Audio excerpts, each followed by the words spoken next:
자, 우리 하나님 말씀은 마가복음 1장 1절에서 8절입니다.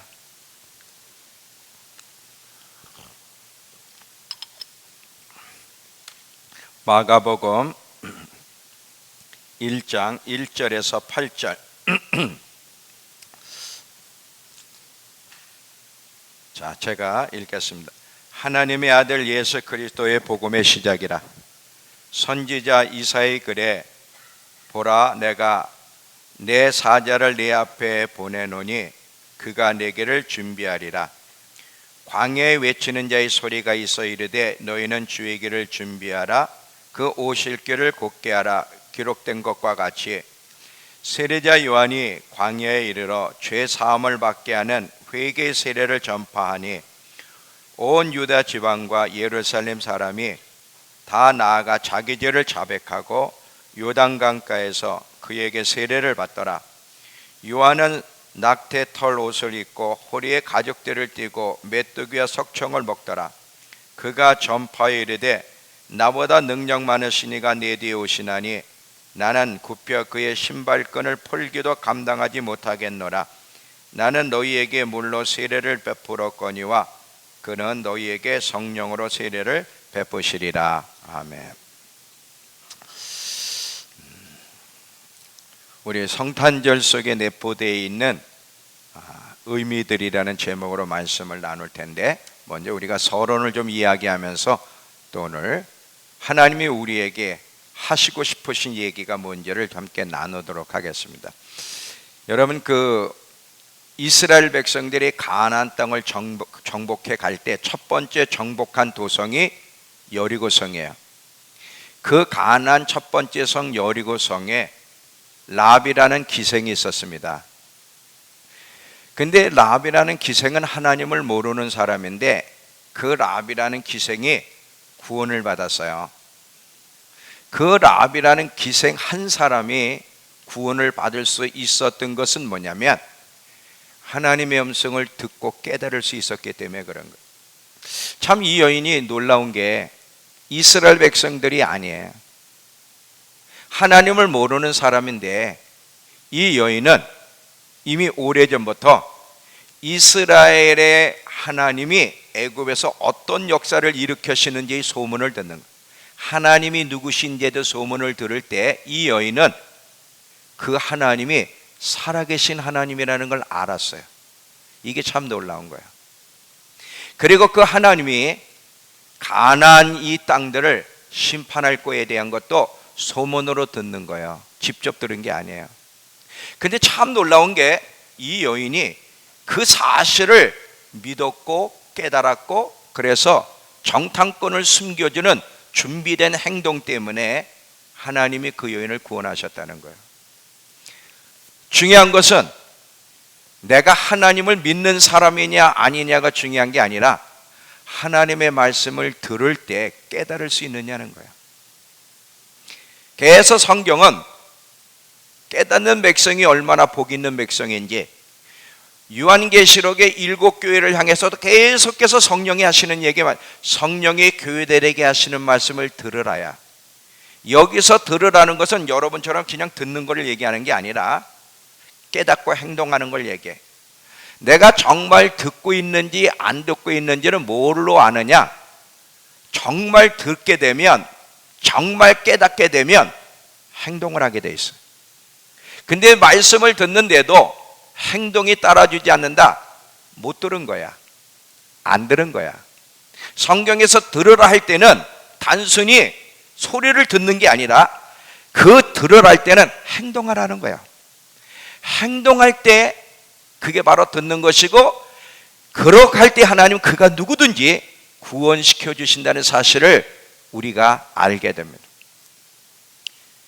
여러분, 사도행전에 보면 바울이 각 도시를 다니면서 복음을 전하는데 두아디라라고 하는 도시에서 복음을 전할 때 자주 옷장사였던 루디아라는 한 여인이 바울의 이야기를 듣는 거예요.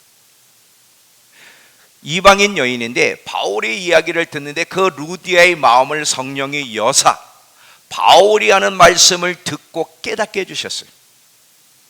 듣고 깨닫는 순간 그 여인이 바울을 자기 집에 모시고 그리고 이제 세례를 받고 구원받는 장면을 우리가 보게 됩니다. 성경을 보면 하나님이 누구에게 구원의 역사를 주시느냐 하면 들을 줄 알고 깨달을 줄 알고 반응할 줄 아는 사람에게 하나님이 구원의 역사를 베푸신다는 사실을 기억하셔야 돼요. 오늘 성령 하나님께서 여러분 정말 들을 수 있고 깨달을 수 있는 그리고 반응할 수 있는 은혜를 주시기를 축원합니다. 들어야 구원받는 거예요. 들을 수 없는 사람은 구원을 못 받아. 여기서 듣는다고 하는 것은 정말 깨닫고 그 말씀에 붙잡혀서 반응하는 것을 이야기한다는 사실을 여러분 기억하셔야 돼요. 우리 성도들에게, 저희도 그렇지만 우리 성도들에게 이 복을 주셨으면 좋겠어요. 또 하나는 우리 이 성경을 읽을 때 너무 피상적으로만 읽을 때가 참 많습니다. 근데 이 성경 안에는 너무 깊은 이야기들, 그리고 하나님이 더 하고 싶은 이야기들이 참 많아. 근데 그것을 우리가 캐치할 수 없는 이유는 뭐냐면 연구하지 않기 때문에, 알고 싶어 하지 않기 때문에.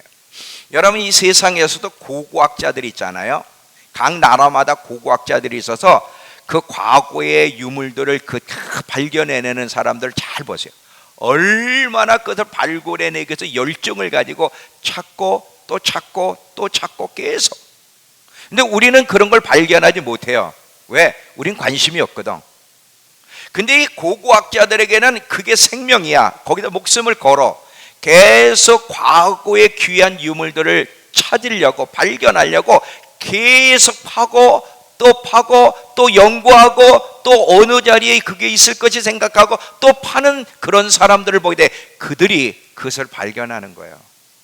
성경도 마찬가지예요. 자꾸 하나님의 뜻을 알고 싶은 이 성탄절, 예수님이 우리를 구원하러 오셨어. 아, 축하해? 참 기쁘다. 너무 귀한 얘기죠. 근데 성탄절이 이곳으로만 끝나는 것일까? 자꾸 질문을 해야 돼. 이 성탄절에서 놓치고 있는 하나님이 하고 싶은 메시지가 혹시 있지 않을까? 근데 우리가 놓치고 있는 것은 없을까? 자꾸 질문하는 거야. 알고 싶어서.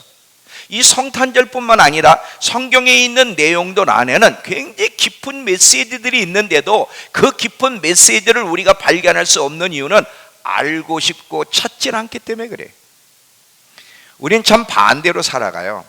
세상에서는 정말 알고 싶은 것이 굉장히 많아. 밤을 새가며 연구를 하고 찾아. 알고 싶어서. 근데 이 하나님과 관련돼서는 영적인 것은 알고 싶지도 찾고 싶지도 그냥 예수 믿고 천국 하나, 그것만 받고 싶은 거예요. 이건 아주 잘못된 태도예요.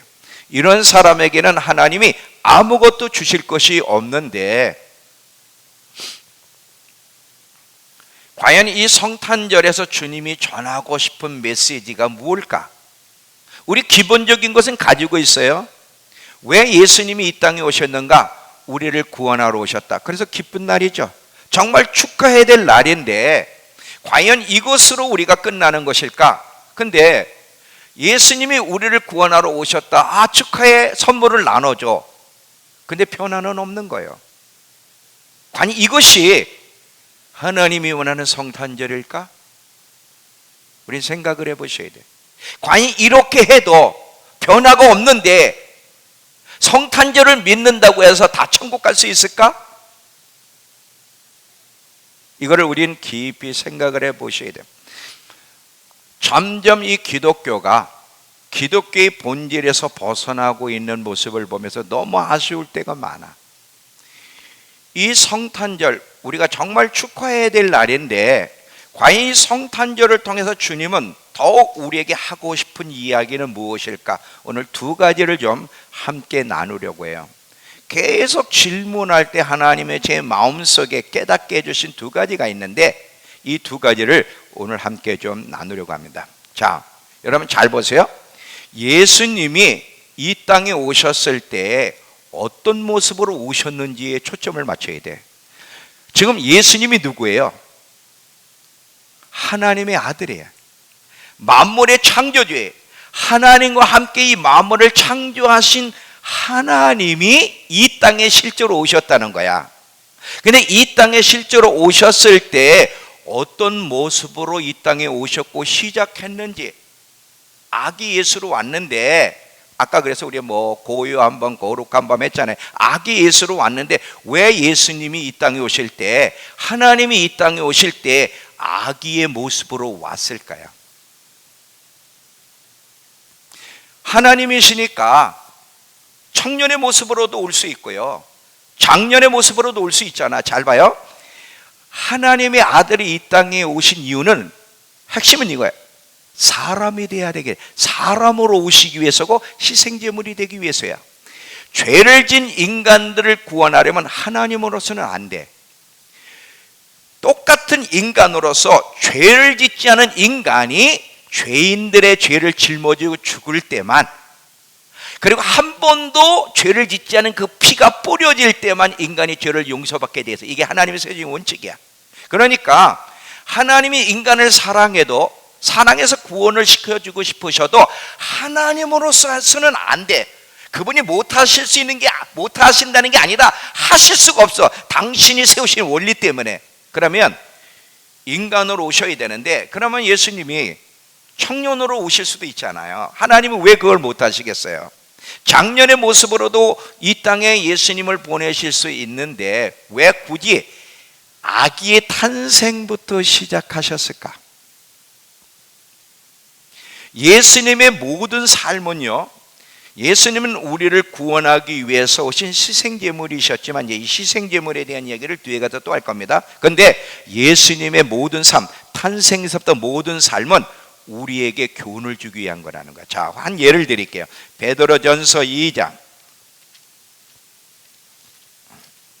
베드로전서 2장 19절서부터 보시면,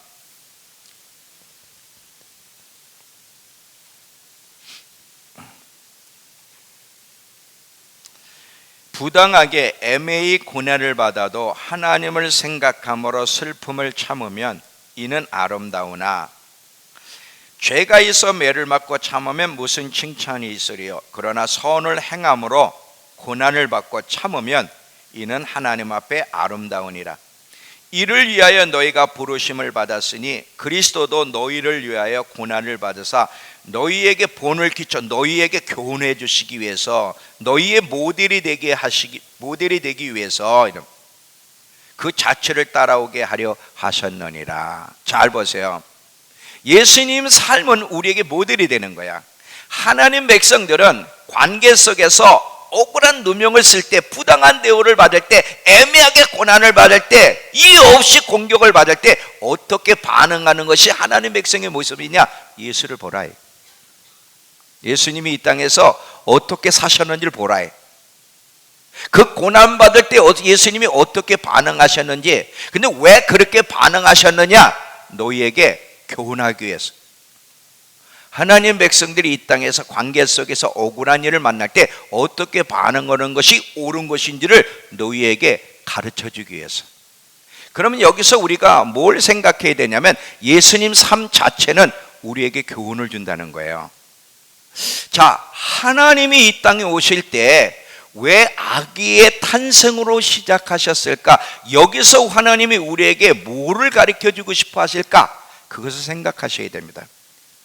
이 아기의 상태는 여러분 잘 아는 것처럼, 이 아기의 상태는 가장 낮은 자의 모습이에요. 왜 가장 낮은 자의 모습이냐면, 이 아기는 스스로 할 수 있는 게 아무것도 없어요. 이 아기의 상태는 100% 부모를 의존할 수밖에 없는 상태가 아기의 상태. 아기는 스스로 할 수 있는 것이 아무것도 없어요. 여러분 생각해 보세요. 하나님이 왜 이런 모습으로 오셨을까? 뭘 우리에게 가르쳐 주고 싶어 하시는 것일까? 이거를 우리가 생각하셔야 돼요. 예수님은 하나님이란 사실을 기억하셔야 돼요.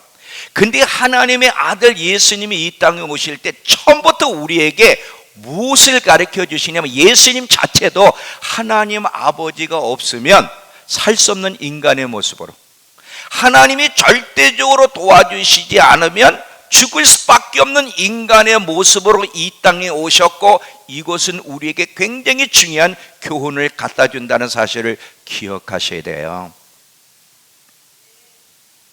예수님은 시작부터 탄생부터 죽을 때까지 절대적으로 하나님을 의존하며 사신 분이고, 이것이 바로 하나님과 하나님 백성들은 어떻게 관계를 맺으며 살아야 되는지를 보여주는 가장 중요한 모델이 된다는 거예요. 자, 요한복음 5장 가보세요. 요한복음 5장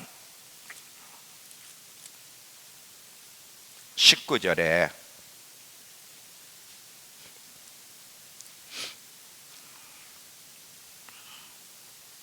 요한복음 5장 19절.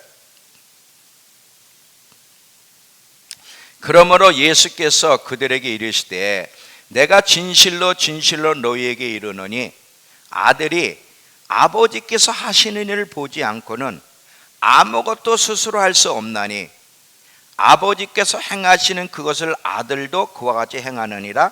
아버지께서 아들을 사랑하사 자기가 행하시는 것을 다 아들에게 보이시고 또 그보다 더 큰 일을 보이사 너희로 놀랍게 여기게 하시리라.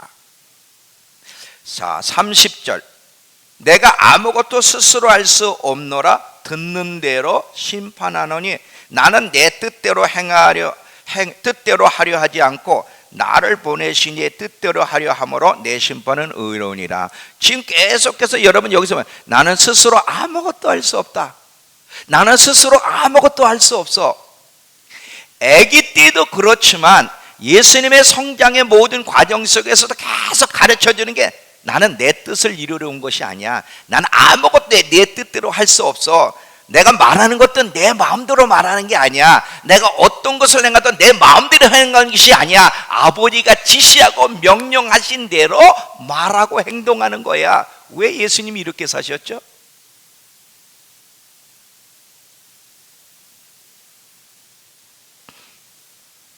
우리는 예수님의 탄생을 이야기할 때 축하해, 축하해, 메리 크리스마스, 예수님이 우리를 구원하러 오셨어, 할렐루야.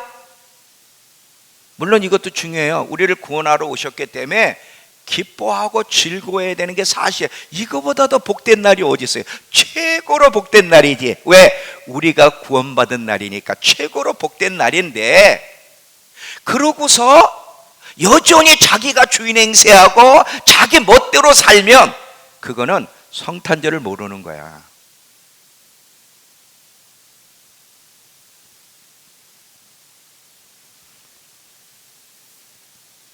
잘 들어보세요. 하나님은 단순히 예수를 믿어 구원받는 그 부분만 가르쳐주고 싶은 것이 아니라, 원래 그리스도인이라는 것이 어떤, 그리스도인이란 뭐야? 예수를 믿는다는 건데, 예수를 믿는다는 게 뭔지를 알아야 돼. 예수를 믿는다는 것이 예수님을 존재를 믿지 않다가 받아들이는 것만 얘기하는 것이 아니라, 예수를 믿는다, 그리스도인이 되었다고 하는 것은 그리스도처럼 살아가는 사람들이 되었다는 거예요. 자, 하나님이 인간을 창조하신 목적을 우리가 이해하게 되면 이게 무슨 뜻인지 이해가 되는데, 로마서 가보세요. 로마서 8장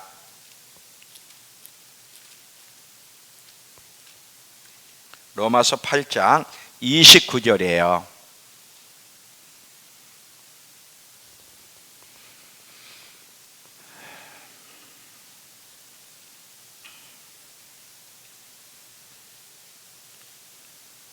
하나님이 미리 아신 자들을 또한 그 아들의 형상을 본받게 하기 위하여 미리 정하셨으니 이는 그로 많은 형제 중에 맏아들이 되게 하려 하심이라. 자, 하나님이 인간을 창조할 때 하나님의 목적이 뭐냐면, 독생자이신 예수님을 맏아들 되게 하시고 예수님 같은 예수님의 모습을 가진 아들들을 낳게 하시기 위해서 인간을 탄생시켰다는 거예요.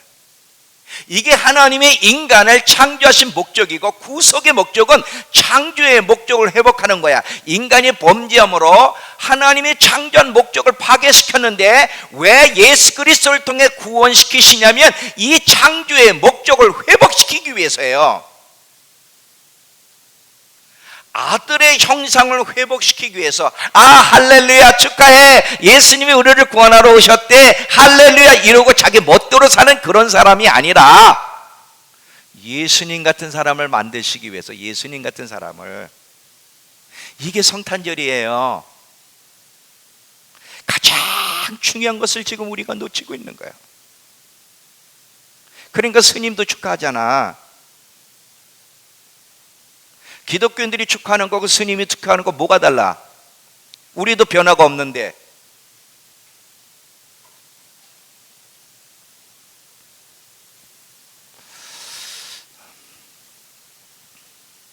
예수님이 어떻게 사셨어요? 잘 봐요.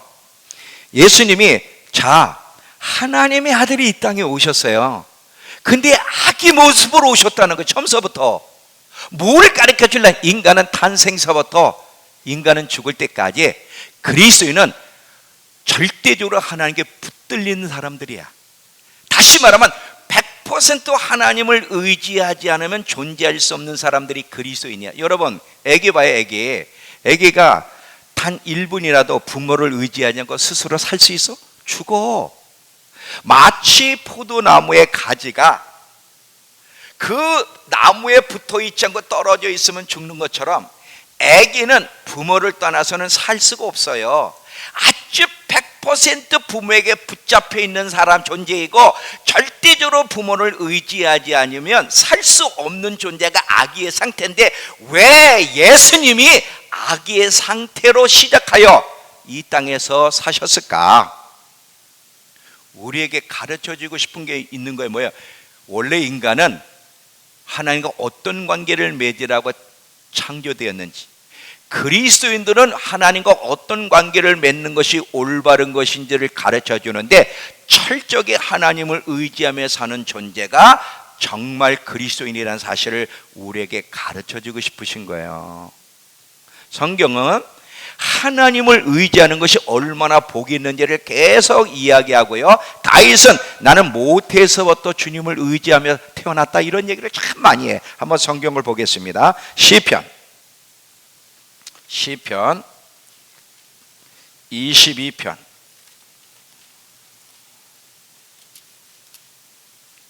9절과 10절을 먼저 보시면요.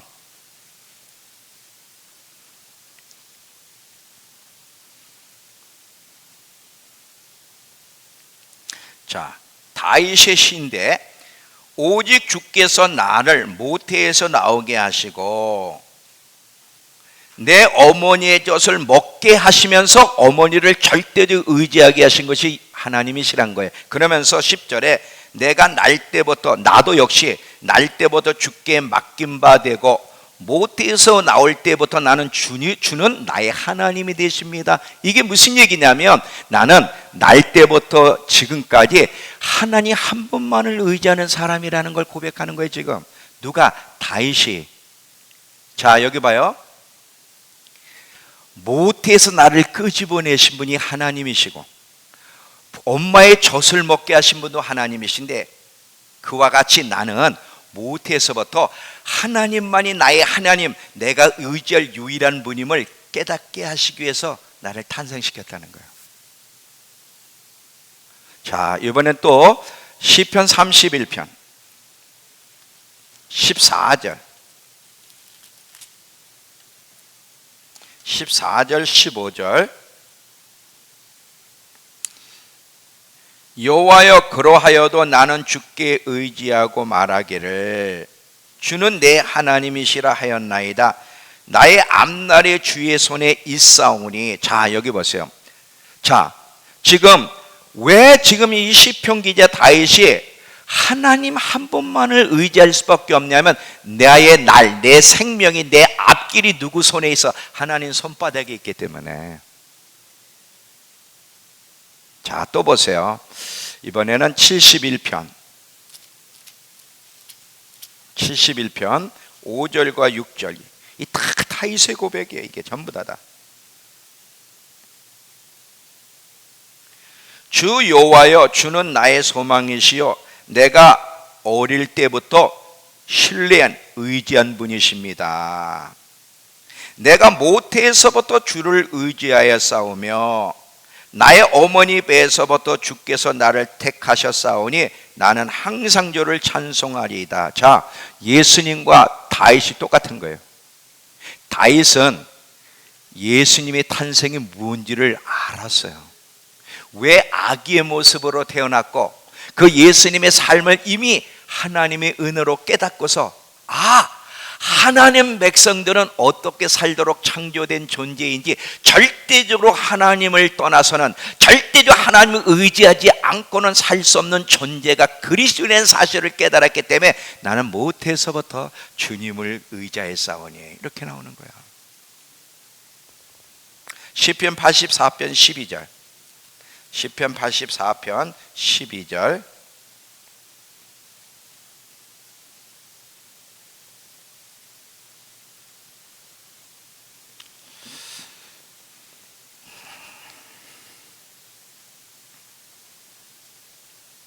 만군의 여호와여, 주께 의지하는 자는 복이 있나이다. 자, 여기 보자. 헤라나 손톱 자꾸 만지지 말고 여기 봐. 누가 복이 있는 사람인가? 스스로 주인 행사하는 사람들이 복이 있는 게 아니에요. 할렐루야, 할렐루야, 할렐루야, 성탄절 예수님이 오셨어, 우리를 구원하러 오셨어, 할렐루야, 너 선물 하나, 나도 하나. 이게 아니라, 만약에 저와 여러분이 이 성탄절 속에서 주님이 가르쳐주고 싶은 메시지, 왜 그 하나님의 아들이 가장 연약한 낮은 자의 모습, 아기의 모습, 스스로 아무것도 할 수 없는 모습으로 오셨고, 그리고 계속 그 예수님은 성장하는 과정 속에서도 나는 스스로 아무것도 할 수 없나니 왜 이런 삶을 사셨을까? 뭐를 우리에게 가르쳐주고 싶어 하시는 것일까? 이 부분을 깊이 깨닫지 못한다면 우리는 성탄절이 뭔지 모르는 거예요. 성탄절을 맞이할 때마다 우리는 뭐를 깨달아야 되냐면, 잘 봐요. 아기가 100% 부모를 의지할 수밖에 없는 것처럼 우리 그리스도인들이 100% 주님을 의지하지 않고는 정말 살 수 없구나. 여러분이 100% 주님을 의지하지 않고 죄를 이길 수 있어요? 세상을 이길 수 있어요? 주님 앞에 설 수 있습니까? 못 써요. 우리는 100% 하나님을 의지하지 않고는 재림할 예수님을 만날 수가 없다는 사실을 다시 한번 깨닫고, 그래, 왜 예수님이 아기 예수로 오셨지? 우리 예수님 하면 아기 예수를 연상하잖아요. 말구육간. 그러면 예수님이 왜 아기의 모습으로 오셨느냐? 거기서 우리에게 가르쳐 주려는 메시지가 뭐냐? 인간은, 특별히 그리스도인들은 하나님께 붙들린 사람들, 하나님을 떠나서는 존재할 수 없는 100% 하나님을 의지할 수밖에 없는 사람들이라는 걸 가르쳐서 다시 한번 다짐하여 그렇게 살 수 있는 사람으로 만드시기 위해서 예수님이 탄생 과정서부터 삶에서 계속 우리에게 나는 스스로 아무것도 할 수 없어, 나는 내 뜻대로 행하기 위해서 온 것이 아니라 아버지의 뜻을 이루기 위해서, 내가 지금 말하는 것도 내 마음대로 말하는 것이 아니다, 아버지가 말하라고 하는 것을 내가 말하는 거야. 내가 지금 내 마음대로 일을 행동하는 게 아니야. 아버지가 보여주신 것을 내가 하고 있는 거야. 여기서 우리는 정말 참 그리스도인의 모습이 뭔지를 우리는 여기서 배워가야 되는 거예요. 마태복음 11장 28절을 보면 수고하고 무거운 짐진 자다. 여러분, 왜 우리의 인생이 그렇게 힘들어? 스스로 살려고 하니까 그렇지. 수고하고 무거운 짐진 자들아 다 내게로 오라, 내가 너희를 쉬게 하리라 하면서, 나는 마음이 온유하고 겸손하니 내 멍에를 메고 내게 배우라. 자, 나는 마음이 온유하고 겸손하니 내 멍에를 배워. 왜요? 너희도 나처럼 온유하고 겸손할 때 지치지 않는 거야. 왜 니네 인생이 그렇게 수고하며 지치고 엉망이고 피곤하고 죽고 싶은 마음이 일어나는 줄 아니? 니네가 주인 행사하기 때문이야. 잘 봐요. 나는 마음이 온유하고 겸손하니 이걸 배우라는데, 온유가 뭐예요?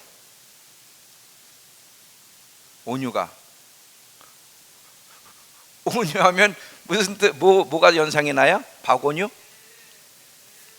자, 온유는요, 이 지면에서 가장 온유한 사람이 누구라 그랬어요? 모세요.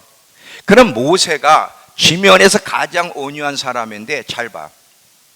이 모세 평생 예수님 하나님을 만나고서 평생에 자기 뜻대로 한 게 있어 없어? 없어.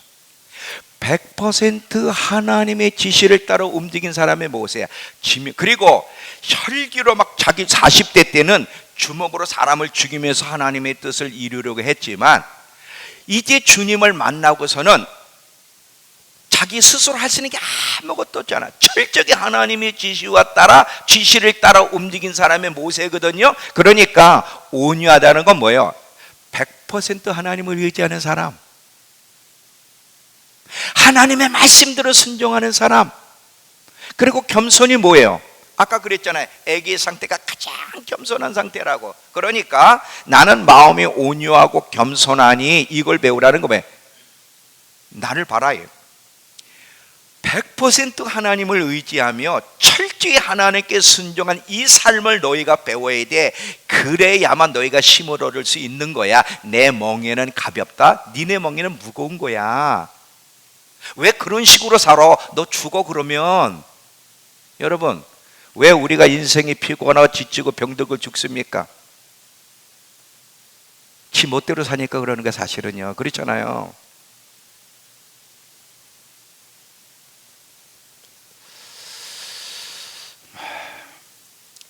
여호와를 앙망하는 자는, 이게 뭐예요?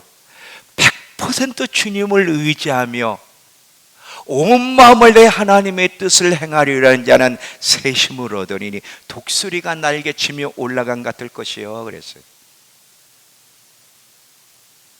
우리는 이 성탄절을 맞이하면서 아기에서 고요함, 이게 아니라 왜 하나님의 아들이 가장 연약한 낮은 자의 아기 모습으로 왔을까?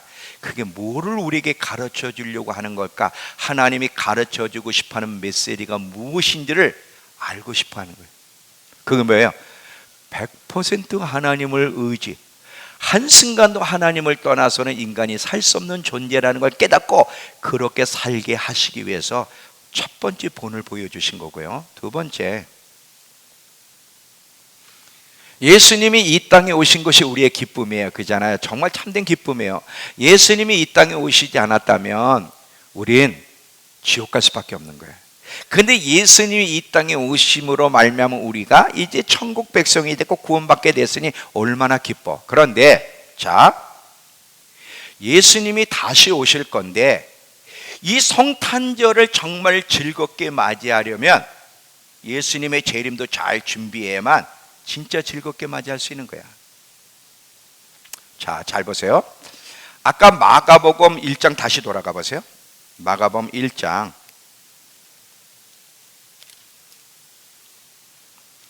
다시 한번 제가 쭉 읽을게요. 이 안에 초림과 재림이 같이 연결되어 있어요. 자, 하나님의 아들 예수 그리스도의 복음의 시작이라.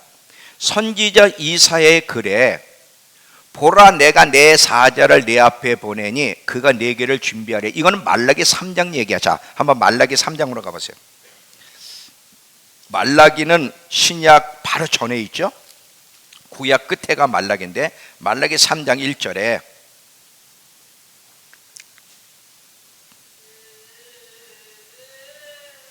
자, 말라기 3장 1절 만군의 여호와가 이르노라 보라 내가 내 사자를 보내리니 그가 내 앞에서 길을 준비할 것이요. 그래서 그러니까 이건 이 말라기 3장 4장은 마지막 때 얘기예요. 4장에 가보세요. 4장 9절에도 보시면 5절에도 보시면 보라 여호와의 크고 두려운 날이 이르기 전에 내가 선지자 엘리야를 먼저 너희에게 보내리니 이 3장 4장은 재림할 예수님의 얘기야. 예수님이 재림하기 전에 먼저 사자를 보내서 예수님의 재림은 오실 길을 예비케 하겠다는 거야. 자, 다시 마가복음 가보세요. 그러면서 3절은 또 초림의 얘기를 해. 초림 재림을 같이 얘기해요, 사실은. 자, 3절도 보시면 광야에 외치는 자의 소리가 있으리되 너희는 주의 길을 준비하라. 그 오실 길을 곧게 하라. 이거는 이사야 40장 3절에서 5절 얘기예요. 이것도 예수님의 초림뿐 아니라 재림에 대한 얘기인데, 기록된 것과 같이 세례 요한이 광야에 이르러 죄 사함을 받게 하는 회개의 세례를 전파하니 온 유다 지방과 예루살렘 사람이 나아가 자기 죄를 자복하고 요단가에서 그에게 세례를 받더라. 지금 여러분 잘 보세요. 마가복음 1장에 보면 예수님의 초림 때도 그렇고 재림 때도 왕이 오실 텐데, 왕이 행차할 텐데, 그 왕 대신 주님을 맞이할 수 있으려면 준비하고 있어야 된다는 거예요. 그래서 예수님을 맞이할 수 있도록 이스라엘 백성을 준비케 하기 위해서 세례자 요한을 보내서 세례자 요한으로 하여금 회개를 외쳐서 예수님의 오실 길을 예비케 하신 것처럼 마지막 주님의 재림도 그 주님의 재림을 맞이할 수 있도록 먼저 사자를 보내서 회개를 외치게 될 것이라는 거지. 자, 잘 봐요.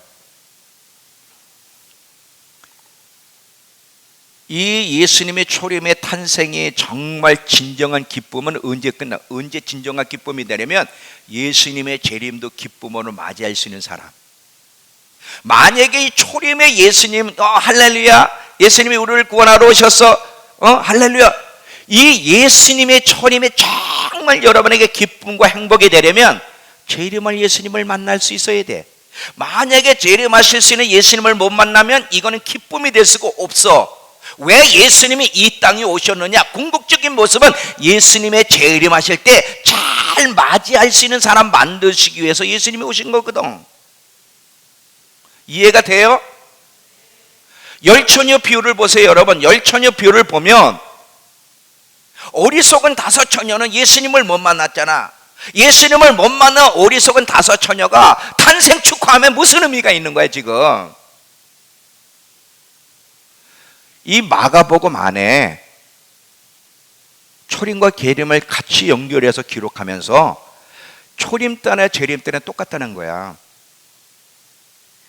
예수님을 맞이할 수 있는 것은 단순히 믿는다고만 해서 맞이할 수 있는 게 아니라 그분이 오실 길을 실제로 예비해야 되는데, 세례자 요한을 통해서도 이스라엘 백성들 오실 길, 이스라엘 백성들로 왕 대신 예수님이 아기 예수로 탄생하셨지만 그 메시아를 맞이할 수 있도록 회개를 외치며 준비시켰던 것처럼 재림 때도 똑같다는 거야.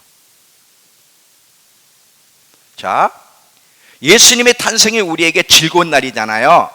계시록에도 예수님과 혼인잔치에 참여하는 신부들이 즐거워 노래하는 게 있어요. 자, 계시록 19장 가보세요. 계시록 19장 7절에 6절, 7절, 8절까지 보시면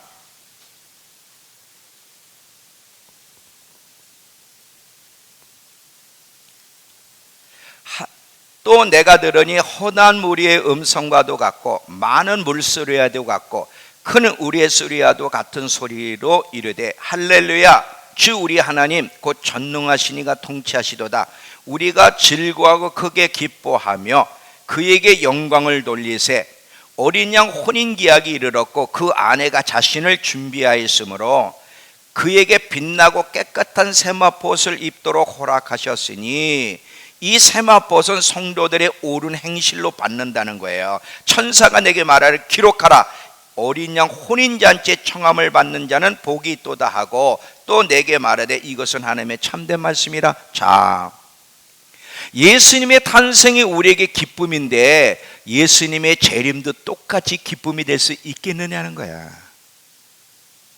사실은요, 예수님의 재림 때 우리가 더 할렐루야 하며 더 외쳐야 돼. 왜? 혼인잔치에 참여할 수 있기 때문에. 그런데 예수님의 재림도 기쁨이 되려면 단순히 예수를 믿는다고만 고백해서 될 게 아니라 그분이 오실 길을 예비해 놓지 않고서는 맞이할 수 없다는 거야. 자, 조금 다시 여러분을 다시 설명하며 설득을 할게. 잘 보세요. 이 성탄절이 즐거운 날인데, 근데 단순히 즐거움이 아니야. 하나님께 우리에겐 기쁨이지만 하나님께는 단순히 기쁨만이 아니라 고통스러운 날이에요. 왜 그런지 아세요? 아들을 희생제물 바쳤잖아. 자, 예수님의 탄생, 예수님이 이 땅에 오신 것은, 자, 우리를 구원하러 오셨다고 우리 단순히 생각해. 그게 우리의 기쁨인 게 사실이지만, 근데 더 깊이 들어가면 하나님이 희생제물이 됐다. 이게 얼마나 고통스러워. 자기 아들을 제물로 바친 거야. 구약에 하나님이 이스라엘 백성들이 하나님께 범죄할 때 용서받는 방법이 뭐냐면 제사를 드려야 돼. 제물, 하나님이 정해놓은 제물을 가지고 하나님 제단 앞에 와서 전부 다 각을 떠서, 그 짐승을 전부 다 각을 떠가지고, 또 내장은, 기름은 또 따로 분리시켜가지고 전부 다 불을 태웠을 때, 하나님 방법으로 제물을 바쳤을 때 하나님이 그것을 흠양하시고 하나님이 그 다음에 용서해 주셨거든. 죄값은 굉장히 큰 거예요. 근데 우리의 죄값에 대한 값이 얼마야? 아들을 죽이는 값이야. 그러니까 단순히 할렐루야가 아니라 정말 기쁜 날이지만, 이 날을 내면 안에는 우리에게 기쁨을 주시기 위해서, 우리를 구원시키기 위해서 하나님이 당신의 아들을 희생제물로 보내신 날. 왜? 희생제물이 없이는 구원을 받을 수 없기 때문에 당신의 아들을 토막내서 갈기가게 찢어 죽여서 하나님 앞에 드려졌기 때문에 우리가 구원받을 수 있었다는 거야. 그러면 하나님이 당신의 아들 이렇게 희생제물 되게 하신 이유가 단순히 우리의 죄를 용서해 주시고 천국 가게 하시기만을 위해서일까? 이렇게 자기 멋대로 사는 사람 그대로 내버려 두기 위해서 아들을 희생제물 삼으셨을까?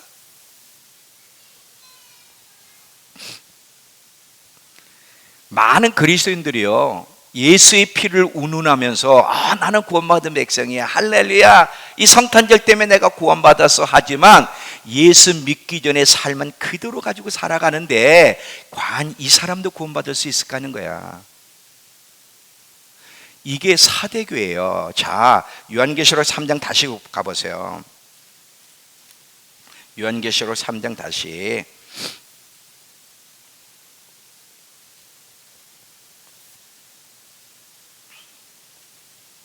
사대교회 사자에게 편지하라. 하나님의 7년과 7뼈를 가지신 이가 이르시되, 내가 네 행위를 아노니 내가 살았단 이름은 가졌으나 죽은 자로다. 너는 일깨워 그 남은 바 죽게 된 걸 굳건하게 하라. 내 하나님 앞에 내 행위에 온전한 걸 찾지 못하였노니 그러므로 내가 어떻게 받았으며 어떻게 들었느니 생각하고 지켜 회개하라. 만일 일깨지 않으면 내가 도둑같이 이르르니 어느 때에 내게 이르는지 내가 알지 못한다. 사대교회는 자기들이 살아있는 교회, 살았다고 얘기해. 왜? 예수의 피 때문에. 예수의 피가 내게 주어졌어, 이제 나 살았어. 근데 행동을 안 고치는 거야. 옛사람의 모습을 그대로 살고 있어. 하나님의 말씀에 반응도 안 해. 죄에 대해 두려워하지도 않는 거야. 살았다고 하는 그 사대교회를 향해서 예수님 뭐래? 넌 죽었어. 넌 살아있는 자가 아니야. 너 죽은 자야. 왜?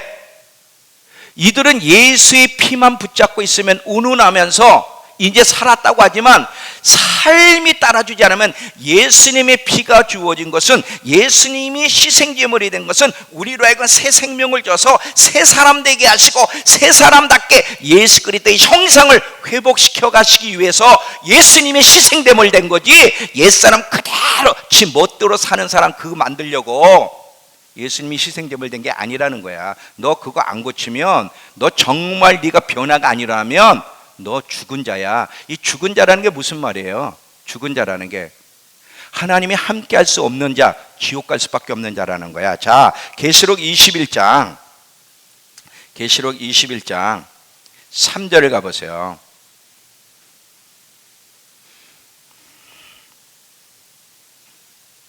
(1절부터) 읽을게요. 또 내가 새하늘과 새 땅을 보니 처음 하늘과 처음 땅이 없어졌고 바다도 다시 있지 않더라. 또 내가 보매 거룩한 성 새 예루살렘이 하나님께로부터 하늘에서 내려오니 그 준비한 것이 신부와 남편을 위해 단장한 것 같더라. 내가 들으니 보좌에서 큰 음성이 나서 이르되 보라 하나님의 장막이 사람들과 함께 있음에 하나님이 그들과 함께 계시리니 그들은 하나님 백성이 되고 하나님은 친히 그들과 함께 계셔서. 자, 여기 보세요. 하나님이 함께 해주셔야 돼. 천국은 하나님이 함께 하시는 곳이야. 임마누엘이라는 말이 뭐야? 하나님이 우리와 함께 하시다. 근데 하나님이 함께 하지 않는 장소가 딱 하나 있어. 어디예요? 지옥이야. 너는 죽었어. 이 무슨, 너는 나와 함께 할 수 없는 자야. 이 무슨 얘기야? 너는 지옥 갈 수밖에 없는 자라는 거야. 그래서 사대교회를 향해서 잘못을 지적하면서 그러므로 어떻게 들었고 받았니 생각하고 지켜서 회개하고 돌이켜라. 만일 돌이키지 않으면 내가 도둑같이 이르르니 어느 때 내게 이르르니도 모를 거야.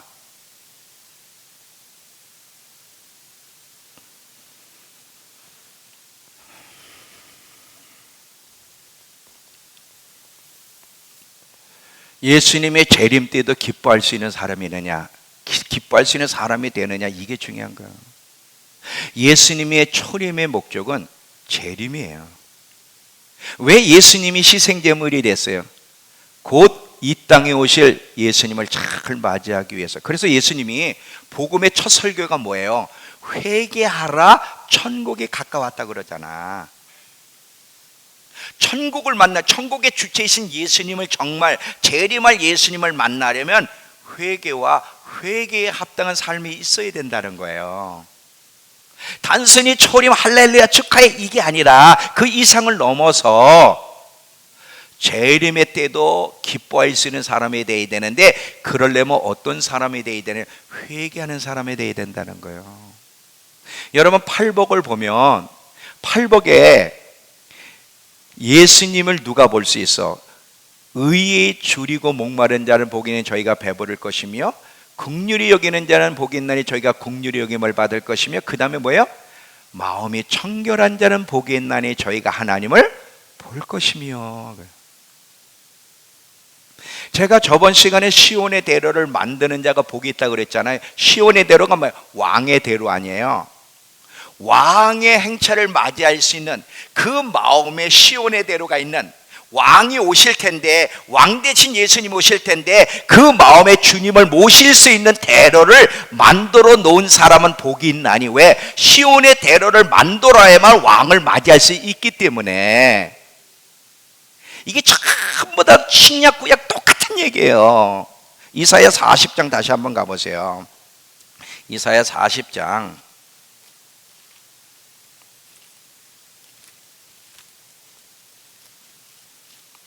3절서부터 5절까지. 외치는 자의 소리여 이르되 너희는 광야에서 여호와의 길을 예비하라. 사막에서 우리 하나님의 대로를 평탄케 하라. 골짜기마다 도두어지고 산마다 언덕마다 낮아지며 고르지 아니한 것이 평탄케 되며 험한 것이 평지가 되는, 이렇게 회개와 회개에 합당한 삶이 있어야만 5절 여호와의 영광에 나타나고 모든 육체가 그와 함께 보리라. 이는 여호와의 입에서 말씀하셨느니라. 그래요. 왕이 다시 재림하실 거예요. 아기의 모습으로 이 땅에 오시는 왕 대신 예수님이 이제 심판주로 신랑으로 왕으로 오실 텐데, 그 예수님을 기쁨으로 맞이하려면 그 마음에 시온의 대로를 분명히 만들어 놓고 있어야 돼. 출애굽 19장에도 보면 모세에게 내가 이스라엘 백성에게 나타날 텐데 이틀 동안 옷을 빨고 준비한 다음에 3일째에 나를 맞이할 수 있도록 준비하라. 똑같아. 자, 출애굽 19장 가보세요. 출애굽 19장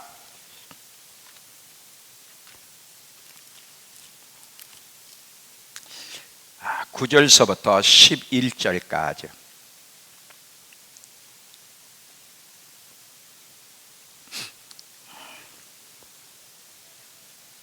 여호와께서 모세에게 이르시되 내가 빽빽한 구름 가운데서 내게 임함은 내가 너와 말하는 것을 백성에게 듣게 하며 또한 너를 영영히 믿게 하려 함이라. 모세가 백성의 말을 여호와께 아뢰었으므로 여호와께서 모세에게 이르시되 너는 백성에게로 가서 오늘과 내일 그들을 성결하게 하며 그들에게 옷을 빨게 하고 준비하게 하여 셋째 날을 기다리게 하라. 셋째 날 나 여호와가 백성 목전에 시내산에 강림할 거다. 항상 왕이 오기 전에 준비가 있어야 되는 거예요. 자, 말라기 3장 다시 가보세요. 말라기 3장 다시.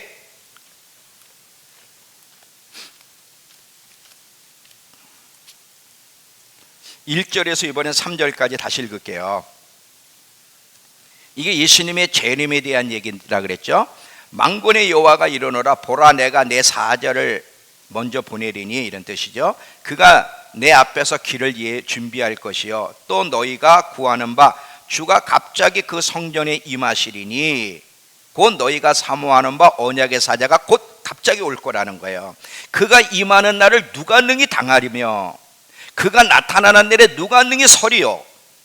근데 그 앞에 설 수 있으려면 어떻게 되느냐? 그는 금을 연단한 자의 불과 표백하는 자의 잿물과 같을 것이라. 그가 은을 연단해 깨끗하게 하는 자같이 앉아서 레위 자손을 깨끗하게 하되 금은같이 그들을 연단하리니 그들이 공의로운 제물을 다 여호와께 바칠 것이라.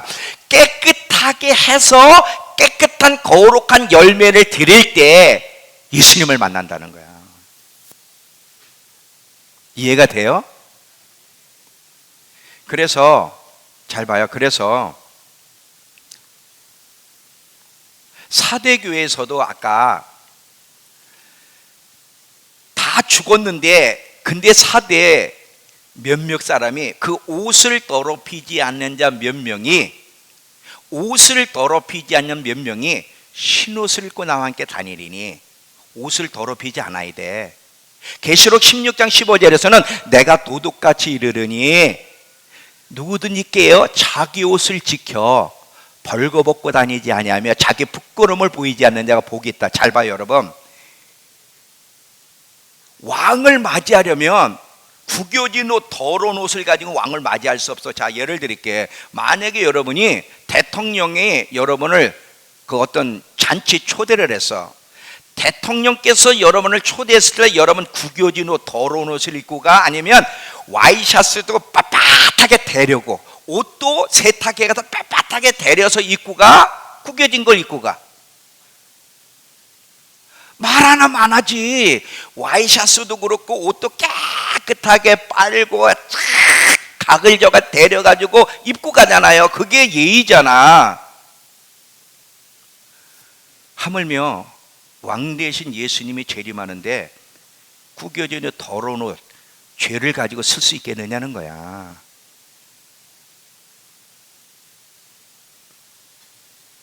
그러니까 예수님의 성탄이 정말 우리에게 즐거운 날이 되려면 예수님의 재림 때도 즐거운 시간이 돼야 되는데 예수님의 재림이 정말 즐거운 시간이 되려면 시온의 대로를 그 내면 안에 만들어 놓고 지혜로운 다섯 처녀와 같이 매일매일 준비하며 살아야 되는 거예요.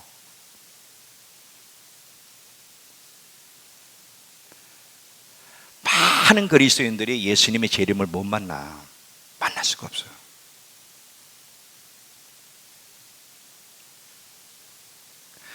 만나려면 정신 차리고 있어야 돼. 자 보세요. 지금 우리 주객이 어떻게 바뀌었냐면 나와 예수님 누가 주인이고 누가 손님일까? 물어보라면 안 하지. 예수님이 주인이시고 주인공이잖아요. 내가 손님이지 종이고 그렇잖아. 주인공이 아니야. 엑스트라 우리는 어떠면서. 그런데 실제는 누가 주인공 행세를 한다. 잘 봐. 예수님이 나 보러 나 구원하러 오셨다는 거야. 나 구원하러 오셨다는 거야. 나 구원하러 오셨다는 거야. 나 구원하러 오셨다는 거야. 나를 위해서 오셨다는 거야. 이 말을 잘 들어봐. 예수님이 나를 위해서 맞지. 근데 이게 잘못하면 지가 주인공 행세를 해. 그래서 크리스마스 되면 뭐야? 크리스마스가 어떤 면에서 선물 받는 날이 됐어. 엄마한테도 선물 받아야 되고 교회에서도 선물 받아야 되고 산타가 또 선물도 줘야 되고 크리스마스가 선물 받는 날이 됐단 말이지. 그래서 모든 핵심이 누구한테 초점이 맞춰져 있어? 자기한테 초점이 맞춰져 있어요. 여러분, 선물 자체가 나쁜 게 아니에요. 지금 제가 선물을 얘기하려는 게 아니라 지금 어떻게 기독교가 잘못 흘러가고 있는지를 얘기하는 거예요. 우린 주인공이 아니야. 주인공은 예수님이야. 우린 그분을 맞이해야 될 종들이야. 근데 여러분 아세요? 선물만 받으려고 하는 여러분, 여러분이 주님 앞에 선물을 진짜 드려야 된다는 거 아세요? 자, 동방박사를 잘 보면 동방박사가 초림하는 아기 예수를 만나러 갈 때 그냥 나갔어요?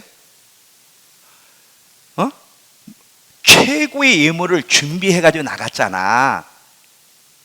그러면 왕 대신 예수님이 오시는데, 왕이 오시는데 얼마나 최고의 예물을 가지고 그분을 맞이해야 될까? 빈손으로 나갈 수 있느냐 이거지. 안 되는 거거든. 와이셔츠부터 옷도 구겨진 옷들을 깨끗하게 빨아 다려 입고, 그리고 이 땅에서 주님 안에서 맺은 열매들을 가지고 그분한테 맞이할 때 그분이 기뻐하셔. 왜? 우리의 모든 삶은 심판대 앞에서 다 신문받을 거기 때문에. 우리가 주인공이 아니야. 오히려 그분 앞에 우리가 선물을 준비하고 있어야 되는 거예요. 근데 여러분, 어떤 선물을 준비하고 있는데?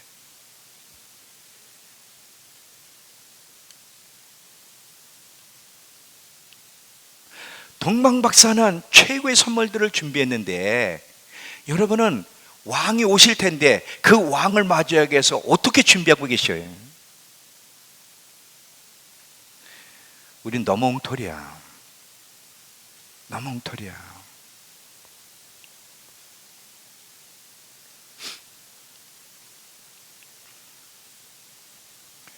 예나 지금이나 회개와 회개에 합당한 열매를 가지고, 그리고 주님이 그분이 우리에게 맡기신 일에 최선을 다해서 달란트 비유처럼 5달란트 가진 자가 5달란트를 남기는 열심을 가지고 주님 앞에 충성된 것을 가지고 주님 앞에 나아갈 때 주님도 기뻐하시고 그날이 우리에게 기쁜 날이 되지, 이런 준비 없는 사람들은 통곡의 날이 될 거예요. 기쁜 날이 아니라. 자, 결론이에요. 나는 이 성탄절에 우리 기뻐하는 이 모습이 예수님의 재림 때까지 기뻐하는 모습이 되기를 바랍니다. 그런데 초림보다 더 중요한 것은, 초림이 있는 이유는 재림 때문이에요. 예수님의 재림을 잘 준비하는 사람 만들어주기 위해서. 근데 그렇게 산 사람이 지혜로운 5천이에요. 날마다 준비했잖아. 곧 오신다. 정말 예수님 곧 오실 거예요. 지금은 준비할 때예요. 기쁨으로 그분을 맞이하며 혼인잔치에 참여할 수 있도록 준비할 때가 지금이고요. 그런 자에게는 환호와 함께 할례를 외치며 춤을 출 것이지만, 준비하지 않는 자는 그날이 무섭고 두려운 날이 될 거라는 사실을 기억하면서, 성탄절이 무슨 의미인가? 왜 이 성탄절이 주어졌고, 여기서 우리가 더 깊이 생각해야 될 것이 무엇인지를 깊이 묵상함으로 진짜 깨닫는 사람, 듣고 깨닫고 반응할 수 있는, 그래서 라합처럼 들을 귀가 있어서 하나님의 구원의 은혜를 받을 수 있는 사람이 되어지기를 축원합니다. 자, 우리 기도하겠습니다.